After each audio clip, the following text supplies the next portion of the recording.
kapuso, narito ang News TV Quick Response Team sa tanggapan ng National Disaster Risk Reduction and Management Council o NDRRMC para alamin ang mga akbang ng pamahalaan hinggil sa mga biktima ng lindol sa Kabisayan. Ang Ormoc City, mga kapuso, isinailalim na sa state of calamity dahil sa epekto ng magnitude 6.5 na lindol na sinundan pa ng magnitude 5.8 na aftershock.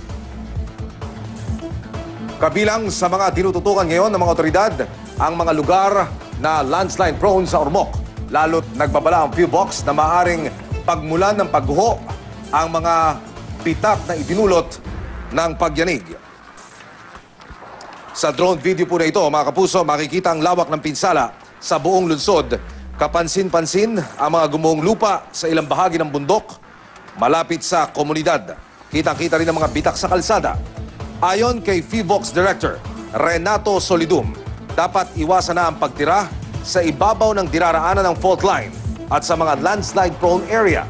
Nakahanda naman ang lokal na pamahalaan ng Ormoc na i-relocate sa mas ligtas na pwesto ang mga apektadong residente. Ayon kay Ormoc Mayor Richard Gomez, umabot na po sa 100 silid-aralan ang nasira ng lindol sa kanilang lungsod. May nakalaan na raw na pondo para sa pagpapaayos ng mga nasirang establishmento. Kahapon, isinailalim na sa state of calamity ang Ormoc.